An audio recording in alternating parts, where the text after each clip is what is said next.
Good day and welcome to AAXO's first webinar. I'm Projeni Pather and I am the chair of AAXO. So thank you for taking the time to visit us today and to attend the webinar. We appreciate your commitment. A big thank you to Fizz Marketing for sponsoring and organizing today's session. Please note, guys, that this webinar will be recorded. So for those of you who could not attend it, it will be made available on the AAXO website and social media. We have a series of questions for our panel today. And if you have any additional questions, we ask that you post them in the Q&A box. We will attempt to answer as many of them as we can at the end of today's session. The questions we don't get to, our panelists will provide you with more feedback as soon as possible. So joining me today is a panel of leaders from our industry who will share their insights on the current crisis. First up, we have Carol Weaving, who's the founder of AAXO, the Association of African Exhibition Organizers. She's also the managing director of Reed Exhibitions Africa.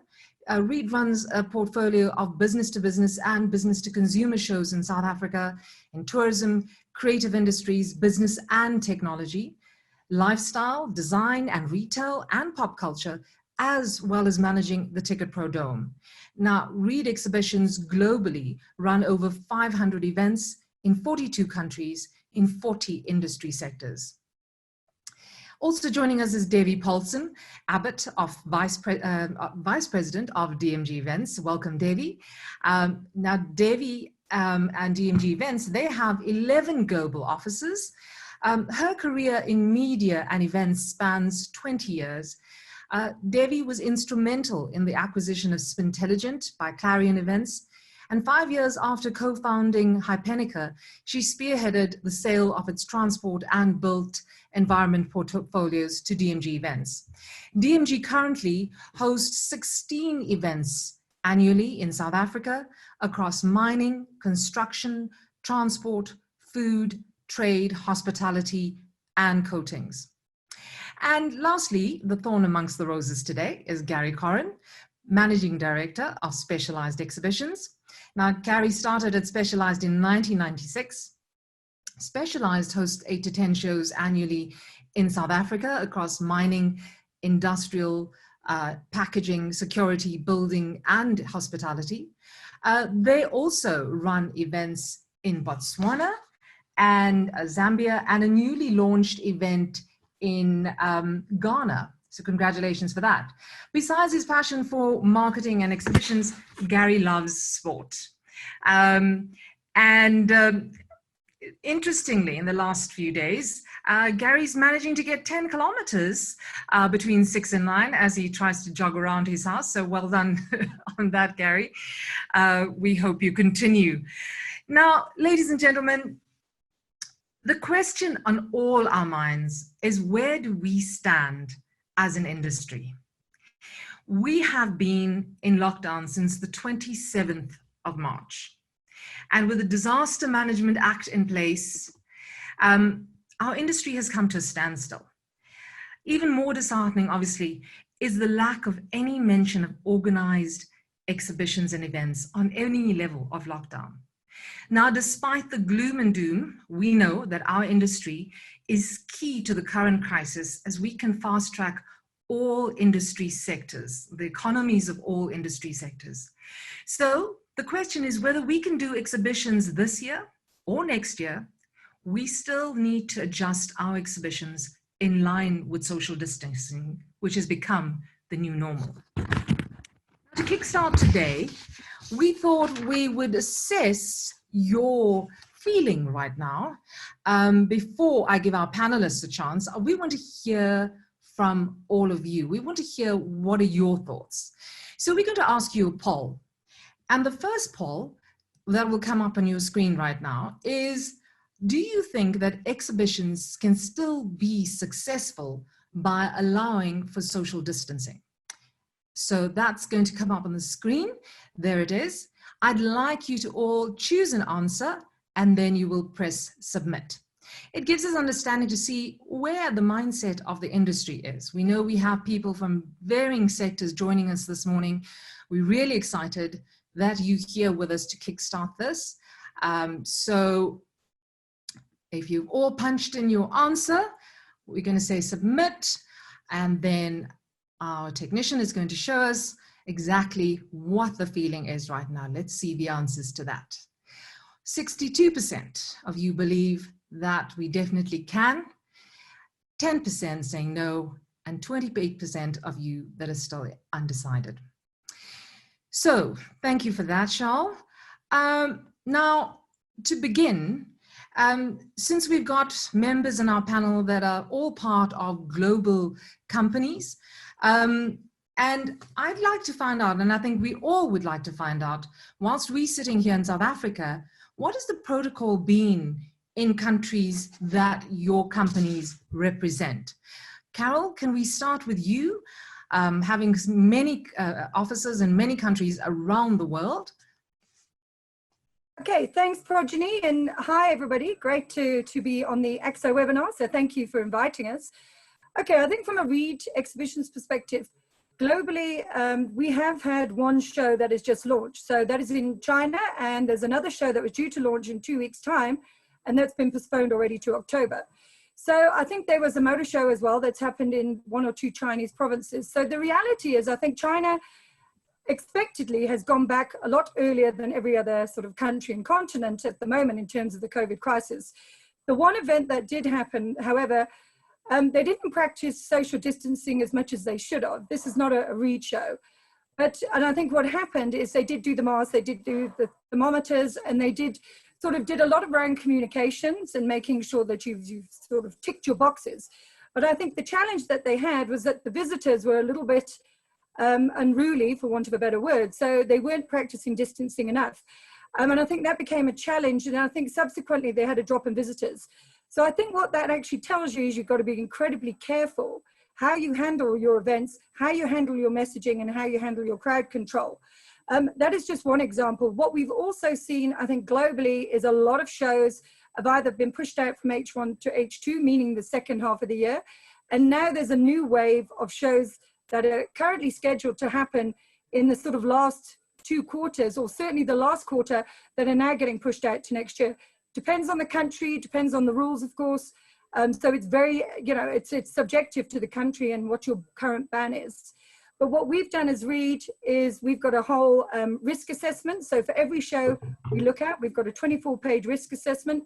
We consider everything from travel bans to country regulations, safety, obviously what are we doing as an organization? And of course, then we've got a common thread and a common message that's going across the entire portfolio globally. Over and above that, as READ Exhibitions locally, we've got our own 50-page safety document and guidelines, and we've got a checklist. So we need to talk to the venues, what are you doing? We need to talk to our suppliers, and we need to be very clear with our exhibitors and our visitors in our communication. So in a nutshell, that is pretty much what we've got happening at the moment. Thank you, Carol. I think the good thing about having the international shows already taking the lead helps us a lot in South Africa to learn from their mistakes, to be able to have case studies that we're able to follow. Devi, what is happening on your side? Hi, good morning, everybody. Yeah, so we've done an internal and external approach. Our team are critically important first and foremost. So as a global office, we went to a work from home situation actually very early in this process. I think we've been in, feels like DMG's been in lockdown for months now, not weeks. And we wanted to ensure that our teams were safe and secure before we even considered the business impact. From the business perspective, we've taken a very similar approach. We've assessed safety, security globally. We have a very large footprint in the Middle East and are dictated by local and national legislations. I think what's also been really important is as a global team, we've really connected. Every week we have a check-in with 11 of our offices, sharing experiences, looking at opportunities, brainstorming. Because I think as a whole, we're going to be able to address these opportunities better than as a single entity. And then just from a personal perspective, I think what this has really done for me is really kind of, as I kind of take some cognizance of where we're at, you know, I really believed that I was in a situation where I could plan for most things. And I think COVID has taken me out of that comfort zone. I've not been able to, you know, this has been totally out of our hands. I think no business school could teach you how to plan for a situation like this. So yeah, I mean, the element of unpredictability that COVID has brought into our industry and into our business has been really interesting and a great learning. Absolutely. And I think reiterating some of what you're saying now, if we're planning to host exhibitions and events, and I think the big thing globally as well, of course, in order for us to have exhibitions and events, is safety. And that is the main priority that we're going to be measured on. Gary, what's happening on Specialised side? Good morning, everybody. We have a global footprint and a variety of different events that we're involved in, predominantly, obviously, in South Africa, UK, and in more Southeast Asia. But we are small compared to the brutes like DMG and Reed, and privately owned. And in keeping with that theme, myself and two colleagues thought we'd get really close to the whole COVID-19 thing, and we managed to contract the virus ourselves. But that was a while ago on a trip from Ghana. In terms of the Projeni, the specific question around, you know, some of the protocols and how we've handled it as an international group. Firstly, a number of our shows have been either postponed.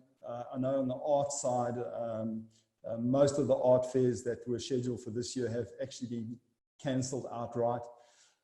So that's just in terms of actions taken with various governments and in various markets and various countries.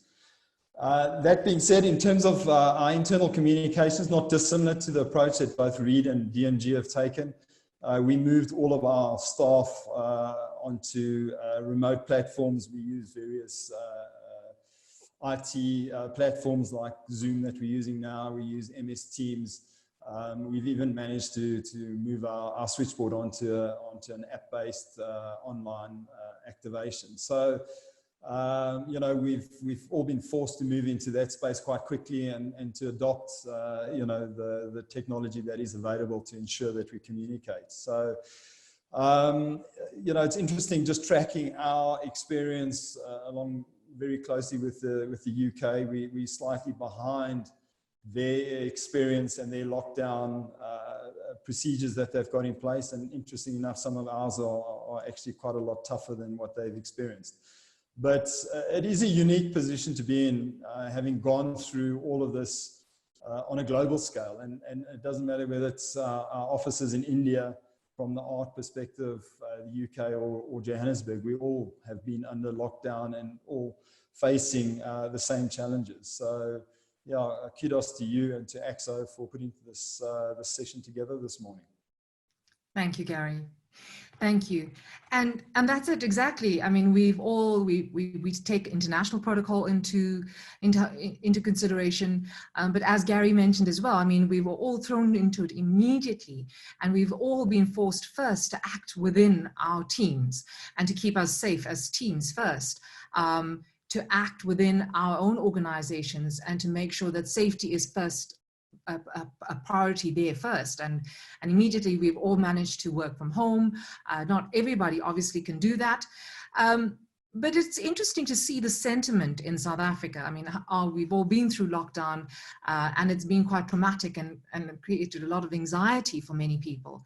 Now, my question is, you've been around, you've spoken to your teams, you're speaking to your international officers. What can we do locally to make visitors feel more comfortable to attend our exhibitions, if we're allowed to have exhibitions? And we know government's talking about social distancing, but what comes to mind when you think about, you know, your visitors, you understand the different markets, the industries that you're targeting? what are some of the things that comes to mind? I mean, it could be endless. And I know that our audience probably has a whole lot to say as well. And maybe you can pop that on the chat box as well. It'd be interesting to take note of what you're thinking. Carol, what do you think? Yeah, I think Projeni, first of all, you've got to understand what sort of market or what event we're specifically talking about. And obviously we cover a lot of different industries. So you're going to get a lot of different feedback from those varying industries. For instance, if it's a consumer show and it's small business, they're probably eager to get back to participating in a show, for instance, because they need it to keep their business alive and they need it to obviously start kickstarting the economy.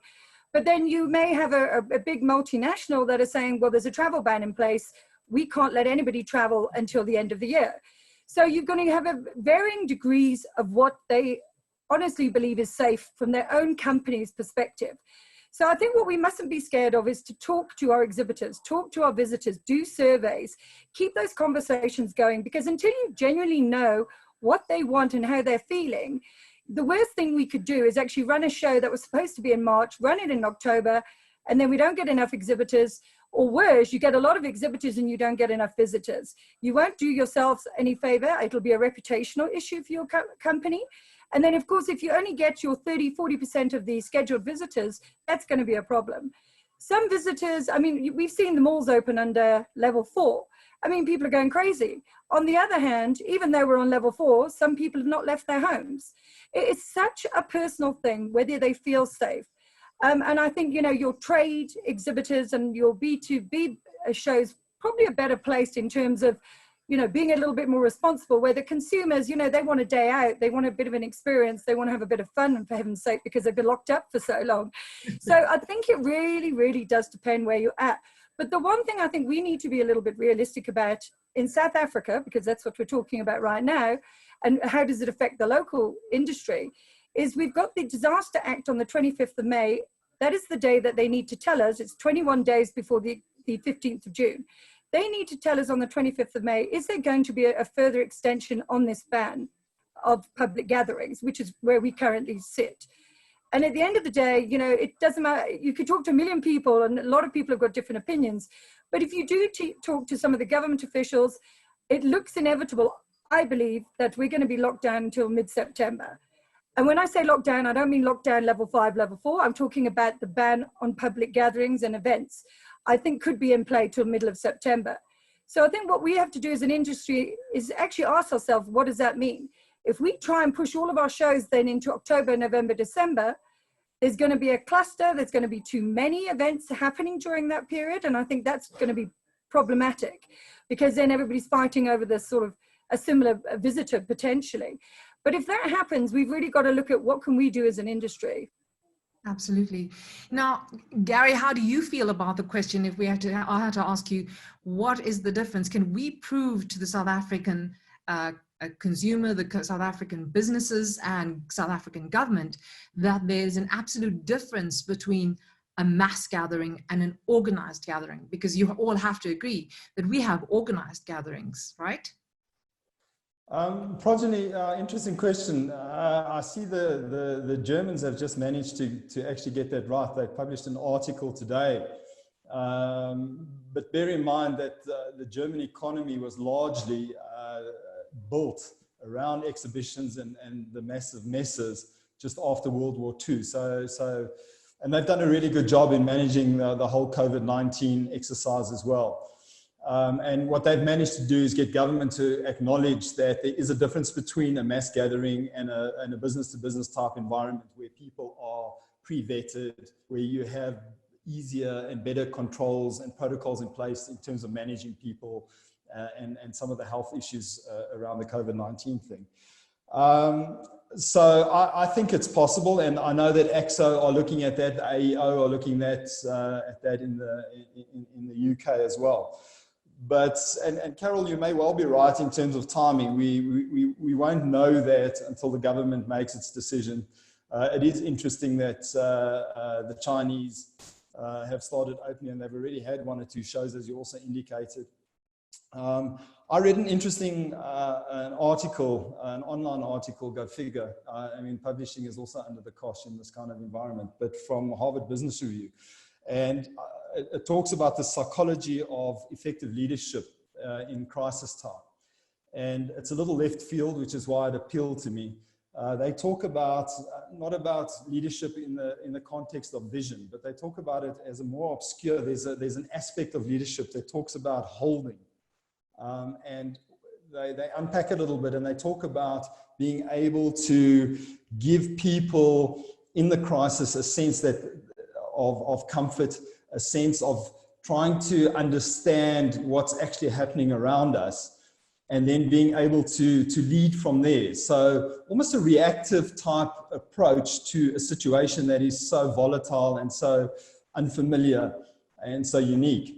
And I think those principles, whether we're having events in October, November, or December, or starting again in the first quarter of next year, as organizers, we tend to lead. We conceptualize an event, we put it together. Obviously, we can't do it without our partners.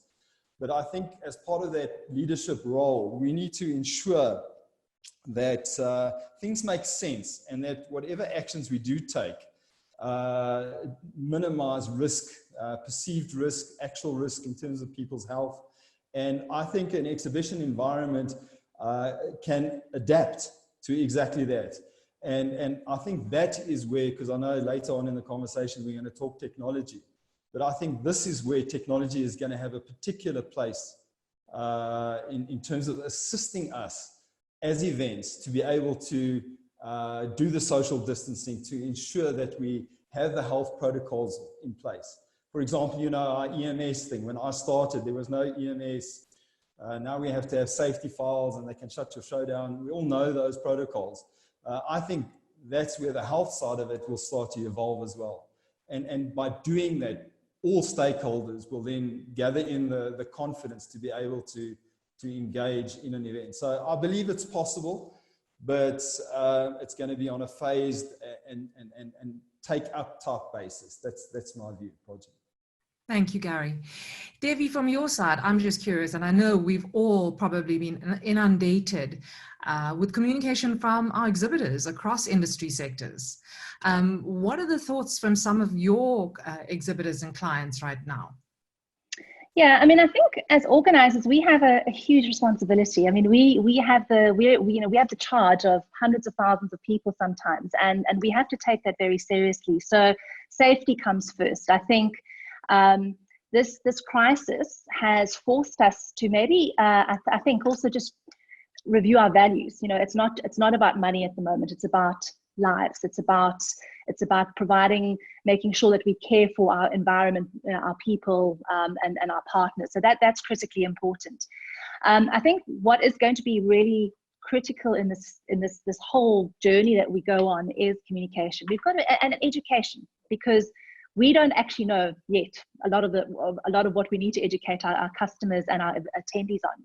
But we are going to have to educate our attendees. So if and when, or not if, but when we get back to normal, there is going to have to be a mass education campaign to visitors in terms of what social distancing is going to mean.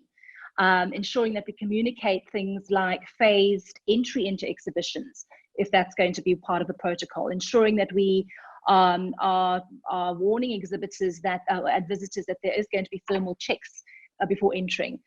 I think there's also got to be quite a lot of respect and provision for cultural and religious norms at shows, because we are a very, very multicultural society in South Africa. So we're going to have to take that into consideration.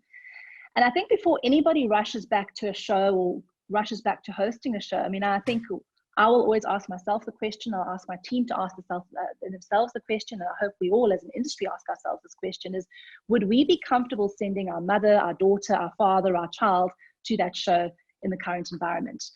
Currently, we don't know, but I think that is going to be critical. Well, that's wonderful. Because right now, our next question that I'm going to ask our audience, interesting to see what everybody else says, because what we all said now leads up to this one, is how long do you think it would be before visitors feel comfortable to attend an exhibition in South Africa again? 3 months, 6 months, 9 months, or a year? So please punch in your answers. quite interesting to measure the confidence levels of our industry as to how long you think before we can get people comfortable to attend an exhibition in South Africa again. If you can submit your answers. Everybody's happy with that. Charles, would you be able to show us the answers there? So 6 months seems to be the most popular. The diehards are feeling 1 year. And yeah, so there's a variety of answers, but 6 to 9 months seems to be the most popular. Well, I think in order for us to make feel comfortable, I think all of us need to be ambassadors for our industry. And I think we all need to take the bull by the horns and make sure that we educate our exhibitors, we educate our clients, our visitors, in terms of what measures we're taking place. I think as an industry, if we keep quiet, we are basically going to disappear into thin air. We need to make our clients understand that we are still here, that we will be coming back, and we need to be visible during this time. So now, if I look at some of the B2B shows, guys, that you organized, from past experience, we all know that they make tons of money on these shows in terms of sales that are happening on these shows. We know that government has been complaining, and the country as a whole been complaining that their individual economies in these sectors have just come to a standstill as well. Some of them are slowly coming out. How can we know as an industry that we can help fast track these economies?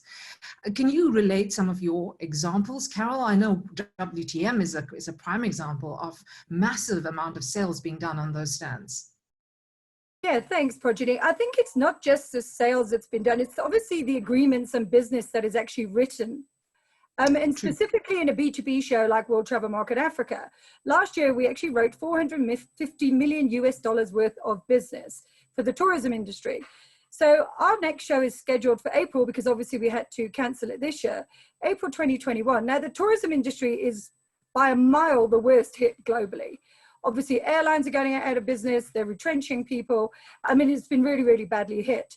So I think something like World Travel Market will act as a catalyst to grow the industry, to get back on its feet. We're there to help and guide that industry. We're doing lots of webinars, virtual events, how to manage a crisis. So we are doing so much with our industry in the lead up to next year's event. But it's absolutely critical, because we can't even wait for a show like that, obviously. We need to be doing things as soon as possible. But we all know there's big global travel bans in place, and it's going to affect all of our shows, especially trade shows, but specifically a tourism show. I mean, interestingly, India, you can actually now go onto an international flight from India. The only problem is you can only travel to China. So that just gives you an example, but there are so many challenges if we don't get these airlines and the tourism routes up and running. But of course, you know, it is considered one of the biggest risks. But at the moment, I've seen quite a few sort of programs and documents that have come out of the tourism industry, how to keep airline flying safe, how to keep your buyers safe, what happens during quarantine when you come into the country as an international tourist. So it's all of those sort of things we've got to look at. But I think for our industry specifically, until such time that we can measure the value of the business that's written in each one of our shows, whether it's trade or whether it's consumer, it affects the retail industry, we then are going to have a hard time lobbying to government. So it's really, really critical, which is why the SA Events Council is an ideal platform. It encompasses all of the relevant associations. We can then lobby government and say, this is the value of the industry, because at the moment we're considered low GDP impact and very high risk, because they're putting all of our events into the public gatherings. Now, actually, that's not quite true. There's a much bigger GDP impact. There's a much bigger economic impact. And it's critical that we as an industry start measuring this, start understanding from our exhibitors the value of the deals that are done, because it affects every single economy. All of these trade shows act as catalysts for growth. So unless we get that information, we are going to have a hard time. So I think that's one of the big things now that we need to do, is to gather that information so we can start putting our hand up and saying, listen here, government, we are hugely important and we have a huge impact. Absolutely. And I think that's where we want to start as AAXO, in trying to develop an independent body that can gather this information, because we know through all the years that we've been in this industry, has been, people don't want to submit that kind of information because they find it too personal, too confidential. But at times like this is when we need that information most. And unfortunately, it takes us to points like this in our careers when we realize that it is for the bigger picture. Now, Devi and Gary are both very much, there's lots of construction and mining industry as well. Devi, in terms of the impact of business in those economies? Hi, sorry, I had a little technical glitch there. Absolutely. So I think, as a business, DMG has also chosen some of the most challenging and economically impacted sectors: mining, construction, hospitality. We like a challenge at DMG, clearly. So we've absolutely seen impact to our SMME customers, who are very reliant on our shows to generate new leads, write business, as well as the larger companies as well. But I think our SMMEs have been the most impacted. What I think, though, is 2 points I think I want to raise on this, though. One is, we are not only as an industry, as an exhibition or conference or event industry, impacting the sectors we serve, whether it's utilities, mining, construction. We also have down the line, our events have down the line benefits into the economies in which we're hosting our events. So whether it's city or country. And I think that's really important, and that impact isn't measured in any kind of formalized way enough, in terms of what the actual impact is going to be, not only in the industry, but in the larger economy, to Carol's point. I think the other really critical point is that an event is always perceived as to be a moment in time. It's 3 days, 6 days, but it's not. And all of us responsible event organizers know that our engagement with our customers is 365 days a year, because that event runs pre, during, and post as well. So our customers are utilizing those platforms pre and post specifically. And we always say that that's where the most impact is going to come, is from that pre and post event marketing. And that is not completely unmeasured at the moment. And I think we need to be a lot more formalized in that approach, in terms of measuring how we are contributing to a marketing mix for a customer. And I think as responsible organizers, we need to ensure that we are driving that year-long marketing around our shows as well. So we don't just take it in a moment in time in a fixed venue, but it is an online, and it's an ongoing process. And I think this digital explosion that's happening around us at the moment is possibly putting that into more context for us. And I think we're realizing a lot more how much impact we have on our customers. Absolutely. Now, Gary, as you've been a marketing guru in our industry for many, many years, maybe I can ask you that question. This all leads back down to, we're going to be changing our exhibitions in line with social distancing. There's a lot that we have to do in order to get our exhibitions up in order so that we can be out there again. But then, doesn't that change the way exhibitor participation happens, because their objectives will change? And how will that affect the way in which they start measuring those objectives? Because we need to change the game plan for them to show return on investment, I suppose. Yeah, Projeni, and I agree 100% with what both Devi and Carol have had to say. I think it's been a failing on our part in South Africa from an events and exhibition perspective, in terms of being able to measure our industry. I know some well-intended attempts have been made. But that being said, what I think, because when we were planning, your initial question was, and exhibitions have always typically been able to do that, how would our events be able to fast track economies in these sectors once we're over this this pandemic? And I think what's crucial here, and any research or any tools that we put in place to undertake what both Carol and Devi have suggested we do, will be interesting, because I think there are going to be some substantive changes. I don't think a fast track of anything is going to happen. I think the recovery is going to be slow. I think it's going to be measured. I think our events are going to undertake certain trends that are inevitably a byproduct of the experience that we're going through. Things like depth of market, things like the quality and focus of an audience that does attend. I've done some research. I found it quite interesting. Just before all of this happened, I was in the US at a show there, a refrigeration and air conditioning show, and I managed to spend some time in Orlando at Disney World. And I see, and one of our colleagues posted a note, I think it was Suzette from MME, that China are well ahead of the curve. Suzette, yes, we acknowledge that, but their learnings are crucial to ours. And if we can learn from the mistakes, like Carol, like you said, in terms of some of the distancing mistakes, and we don't repeat those, we pioneer new ones. I think what is important is that we understand, and we will have time, and I think that's one of the benefits of us being behind the curve, to analyze and track some of these trends. And if things are going to, like the Disney example, sorry, that I was talking about, even in Shanghai, they're looking at opening Disney World on the 11th of May, but at a 30% capacity to what they normally do.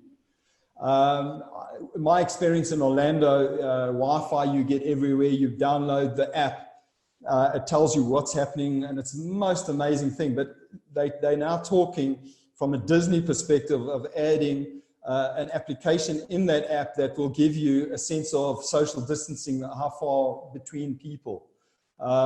I know the UK government have brought out, and they're busy promoting that, a social distancing app as well. So those are some of the technologies that I think will need to adopt and feed into our events to build on that confidence and allow people to feel that they can come and attend. So getting back to the topic and the question, I think the implications in terms of measurement are going to be interesting, because I think, again, as Carol mentioned, the international travel will be down, but local travel may be up. So how does that affect that metric? You know, does it affect hotels in the 3 to 5 star band, for example, where your international tourists may have chosen to stay at a slightly higher value institution, but you know, your local travelers might choose something else. You know, I think some of those trends will unfold as we get into what we do. But I think I agree with the point. It's absolutely crucial that we look at some of those metrics and tools that we can use now to benchmark some of those trends that are going to undoubtedly emerge as we re-enter organizing exhibitions, events, and conferences. Absolutely. And I think you've referred a lot to, which we've brought in terms of the next question that we want to deal with, is in terms of technology. I know we've all been inundated with opportunities and ways of looking at adding technology to our events or using technology to replace our events in the meantime, and where do we go from here? But before we answer that question, because I know that you all have your insights on that, I'd like to ask our viewers right now, in our next poll, do you think that virtual exhibitions could replace physical exhibitions? Yes, no, maybe, if you could submit your answers. Do you think that virtual exhibitions could replace physical exhibitions? Okay, we've given you a few seconds there. I'm sure that was quick to the finger to the button. Let's see the answers. Well, I'm glad we're all very supportive of our industry. But guys, yes, you know, we understand that there's that inherent human quality to touch, taste, feel, and that's why we're in the business of exhibitions. In order to bring that first-hand experience, as Gary said to us the other day, you know, we can all sit on the Zoom call, and it's wonderful to see that there are almost 200 of you listening to this webinar right now. But the ideal place would be wonderful to be right in front of you, to be able to have a cup of coffee with you, or have a beer with you, or have a glass of wine with you, and shake hands again. That's where we want to be. And that's what creates that community, and that's what creates that network. So guys, Carol, I'm going to start with you. How do you think the virtual and technology are going to start affecting our events, and should we ignore it? I think I'm not surprised at the poll. I think that's pretty spot on. I think maybe the 10% that are sort of saying no, I understand it actually, because there's certain industries that maybe are so niche that even to try and run an event is not even commercially viable. So there's a place for those really small markets, very niche markets, where you can't make, as an organizer, make it commercially viable. There's a great opportunity there for some smaller niche events. I've also seen 1 or 2 questions coming up about, you know, speakers wanting to travel, celebrities wanting to travel, whatever the case may be. And we must always be mindful of the content side of our business to make sure that they are obviously comfortable. If they're not, and this is where technology can play a part, you can actually live stream them, you can have a chat show, you can come up with your own TV program within your exhibition. So there's a lot of those opportunities, especially for some of those international people that may still be a little bit nervous. So those things you can look at. I think the biggest thing, I think, as an industry right now is we all have to work together. And what I'm talking about is maybe something that none of us have thought about. So Gary, maybe you and I should be running a show at the same venue at the same time, and we do a co-locate, you amortize your costs. I think as an industry, we've got to help each other. And I think now more than ever, I'm seeing this. And I'm just using it as an example, but you know, if we don't come together as an industry, I think the industry is going to struggle. We've got to all fight the same cause. We've got to fight the same corner, and we've got to collaborate and work together. Going back to the technology, because sorry, I was answering a question that came in, but going back to the technology, as venues and organizers, we need to work together. We need to invest. Now, here's a big challenge I think we're going to have, because it's expensive. Having said that, once we've got it in play. We must do it with venues as organizers. So we must invest in thermal imaging, for instance. And I think each venue should have this. But let's work with the organizers. We're not expecting the venue to do it all on their own, because it's a collaborative approach. So I think you need that. You need to have the temperature testing. You need to have the app that Gary was talking about. You know, every single person, whether it's a trade show or consumer show, needs to pre-buy tickets if it's a paid-for event. Or they need to make sure that they've got their badge before they even come in, and they've got it on their mobile, or they've downloaded it, whatever the case may be. You do not need to have a queue at an exhibition. The only queue you're likely to have with 2 meters apart will be for your thermal imaging or for your temperature checks. So we've got to really look at all these sort of things. And I think technology is really a 365. And I think all of us should be doing a 365 experience for every single show we run.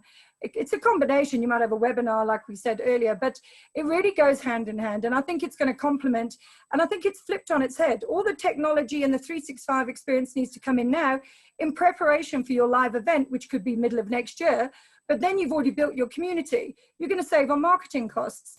You can spend your money elsewhere. You've educated your people before they've even got to the event. So matchmaking, do meetings before they get there, then they actually meet them in person. There's so much that you can actually do. But before I go on and on and on, I'll give other people a chance. But yeah, I think from our perspective, that's pretty much where we're heading. Devi, your feeling on that? Yeah, I mean, I think that, yeah, I've reconciled myself to the fact, and I think many of us have as well, that technology is not going to be the disruptor to the events industry. COVID has been the disruptor to the events industry, and technology is going to get us back to some semblance, whatever that semblance of normality is going to be. I'm actually pretty excited about the technology opportunities. I think that as an industry, we've actually been quite slow adopters, considering how dynamic and how good we are at adapting. As a sector, I think that we are quite slow at adopting technology. I think there's still very much, very old school ways of approaching putting an event together. So, the things that I foresee, as Carol said, no more lines. Why should anybody ever have to stand in a line unless they're waiting for the doors to open?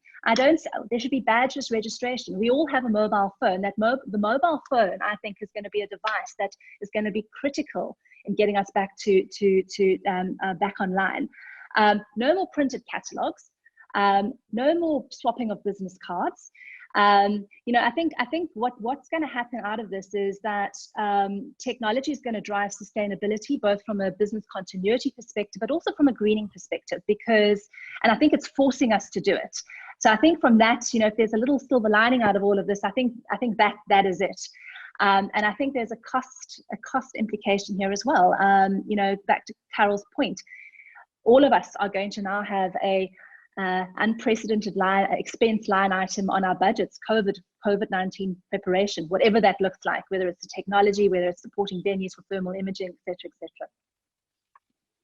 Thank you. Gary, any views on this from you? Firstly, I'm glad to see 80% those listening are keen to keep events going, because if they weren't and there are no more events, well, then I'm not a captain of any ship in that space. So I'm not averse to technology, but I think the two ladies are 100% spot on. I think it's not a disruptor, it's an enabler.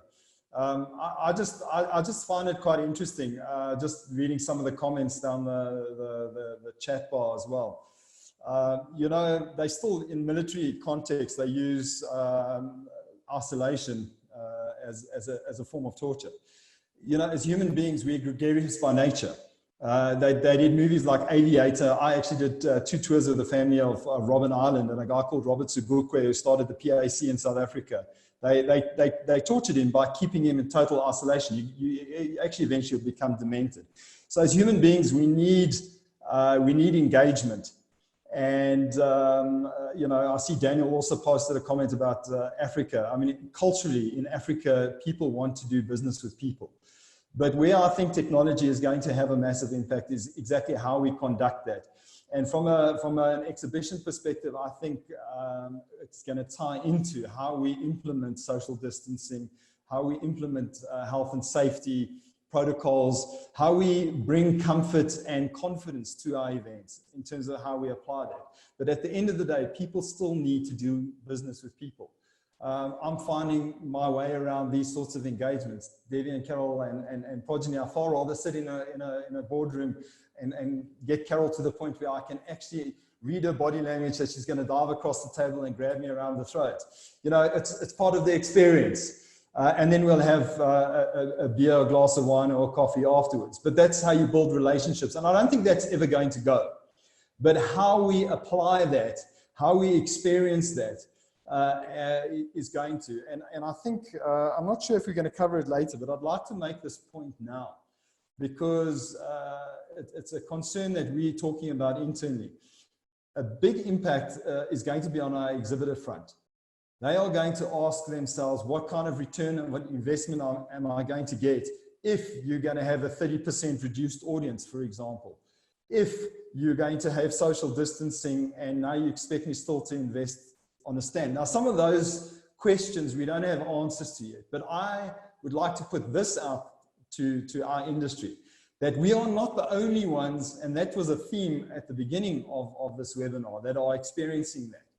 So all other forms of communication, of marketing, other channels of promoting yourself, even the web, okay, even social media is under the cosh, is under pressure, and the playing field is actually level in that context. We just need to make sure, and these sorts of webinars and stimulating this kind of debate, I think, is a step in the right direction of ensuring that we use this downtime, and we're still going to have a bit of it, trust me, to prepare and plan so that the events that we do roll out, whether it's October, November, December, or July next year, are able to express themselves and deliver on the technology front in terms of the human experience. Thank you, Gary. So just so that you all know, Carol mentioned the South African Events Council that has been recently formed. So we have brought together all the associations in South Africa that represent the eventing industry, and we have brought them together so that we can have one strong, powerful voice, and we can present our case together to government, and we believe that we'll have a better impact in so doing. We've also been in regular conversations with UFI, CISO, the AEO, the IAEE, and we're all working tirelessly to reboot the industry, so we're definitely not alone in South Africa. And we're forming a framework. We've got the framework that UFI has just recently submitted, where they put together information from various countries around the world as to how we can go about re-establishing events, or proposing to government a manner in which we can bring back events and exhibitions into our environment. And obviously, we have representatives and a council in South Africa that are taking that framework and localizing it. And we'd obviously like input from as many people as possible. I think the more people we have input from, the better. So in line with that, I think there are opportunities for suppliers, venues, and organizers between now and that period. So my next question to the panel is, what are the opportunities that this new social distancing and this new framework that we will now start to operate in present to us as an industry? Carol, can we start with you? Sure. Obviously, in our immediate industry, the exhibition industry, conferences, events, whatever the case may be, obviously there's supplying the equipment, the technology. I think there's a lot of opportunities, but my advice would be, because it's still very limited, and in my opinion, I'm not convinced we're going to have many events this year at all, if any. So in my mind, we're really looking forward to 2021. All that being said, there is a real need now for corporates. So where your exhibitors, for instance, you were building a stand, I would see an opportunity to look at their branding and get them office ready, because every single office company, when you do go back to work, as soon as we're allowed to go back to work, of course, then there's an opportunity to actually put a plan together for all of your exhibitors and your corporates. And I think that's a great opportunity. You know, there's also an opportunity for consultants. So go online, get yourself a new qualification, do something different, do some training, become a consultant on safety to an exhibitor or to a corporate company.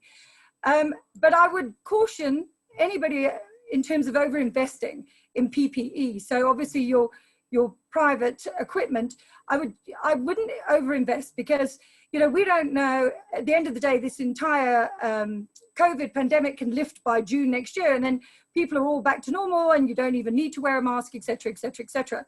So I think one's got to be a little bit careful. But I think, you know, opportunities are, they're very sort of, again, they're very personal, but they really are. I mean, so many webinars training you. You could, if you're a designer, you could train to be a safety consultant. If you're a salesperson, train to be a designer.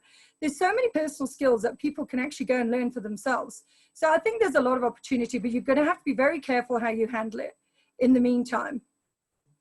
Devi? Yeah, I mean, I think the opportunity is, and specifically in our kind of micro environment, is innovation. You know, I think that you know, there's a great saying that in the Chinese language, the word crisis has two meanings. It means danger and it means opportunity. And I think it really depends on which path you're going to go. And I'm hoping the phenomenal people on this webinar are going to really take on this challenge and look at some of the innovation that we as an industry can fast track. So I see things like even the infrastructure of building an exhibition. We are, especially in our early days of when we go back to normal, we are going to have to reduce the number of people in a venue at any given time. That means our build up and our strike time is going to be limited. So we're going to have to look at faster, quicker ways in which we can build our exhibitions. Faster way, we're going to have to look at new alternatives to carpeting, faster ways of putting flooring in place. We're going to have to look at technologies that will allow us to assess the risk of our visitors and our attendees, and how we communicate and how we work around that, how we trace our movements of our visitors and our attendees at and pre and post show. I think venues there's a great opportunity for working with venues in terms of HVAC, looking at germicidal air purifiers. Many of you probably know that Brussels Expo claimed to be the first COVID-friendly venue in the world through the use of their purifiers that they've installed in all of their facilities. As I spoke about earlier, devices I think are going to be critical at all shows. So the opportunity is around broadband access to Wi-Fi. That's not going to, it's becoming it is a utility in our life now. We need it. So paying exorbitant costs for data is going to have to, there's going to have to be a pivot around that. How we charge those devices is also going to be critically important. So when the opportunity is for thinking about our design of our exhibition, our design of our venue, ensuring that we can charge devices quickly and efficiently. And then I suppose a kind of left field question I have is around this big drive for single-use plastic. We were, up until a few months ago, everybody was on the bandwagon of not, single-use plastic, and suddenly that seems to have disappeared. And I just see everything now covered in plastic. But let's face it, single-use plastic is taboo. And I think there's an opportunity to innovate around that in terms of presenting food, in terms of packaging, keeping things safe and healthy. So yeah, I think the opportunity is going to be innovation in everything that we do as a sector. So Gary, a question rounding up what both Carol and Devi has said as well. Obviously, there is opportunity, we know that, and we'll have to look at how we social distance, what we need to implement in our exhibitions. But then, and some of the questions that have come through as you will see as well, obviously, all of this innovation will increase the cost to an organizer.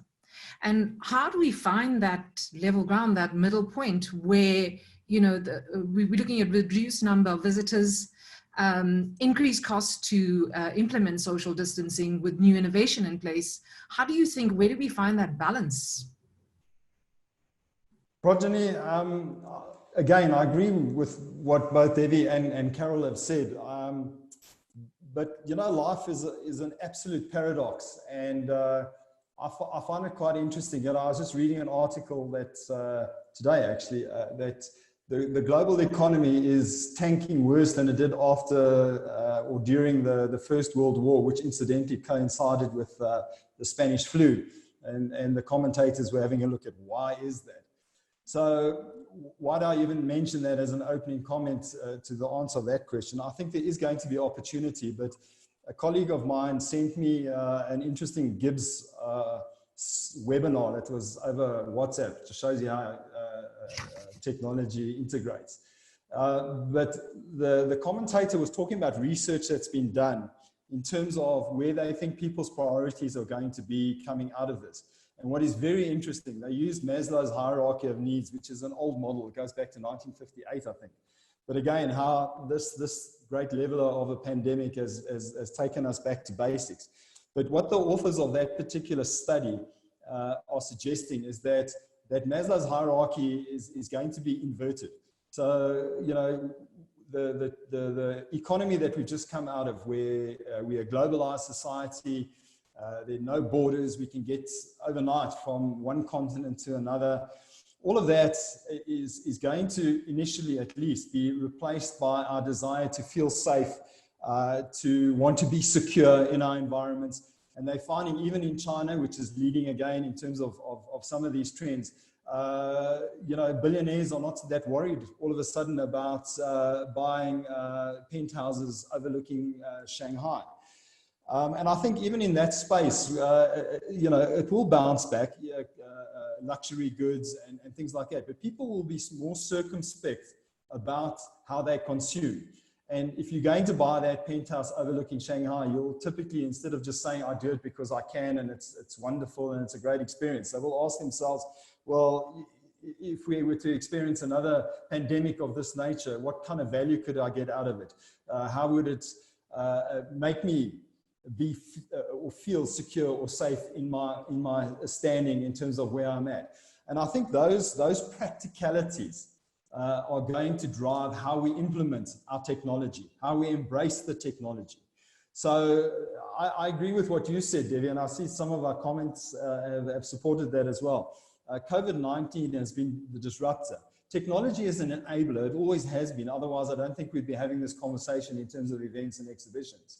But we are going to need to quite quickly adopt that technology and use it to make people feel safe, make them feel secure, allow them to socialize, which is the third level of Maslow's hierarchy, but in a safe, secure environment. And if we are able to do that and to prove to people through the experience that they have that is possible, whether we are an exhibitor, whether we are a supplier, so, you know, it actually doesn't matter. That's where the opportunities are going to present themselves. So I agree with what you were saying, Devi, how quickly, how effectively, but how safely can we put together an event?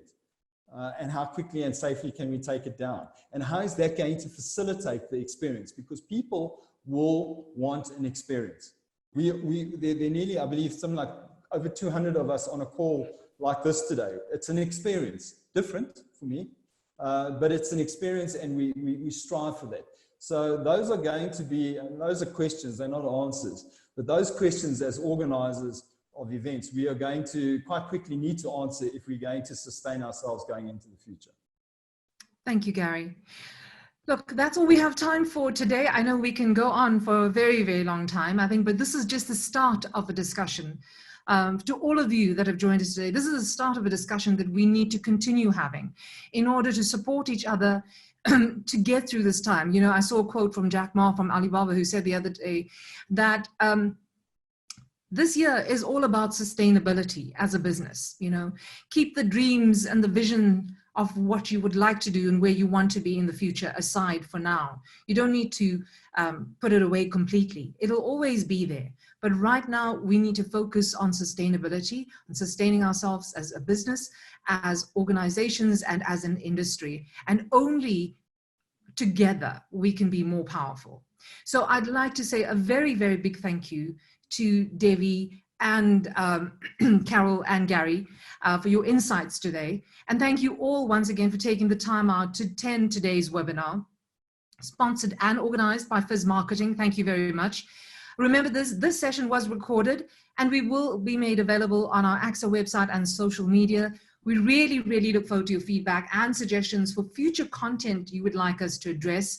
Keep the questions coming. We will try and answer as many as we can. We've answered some as we went along, but stay safe, stay strong, and see you again soon. Thank you all.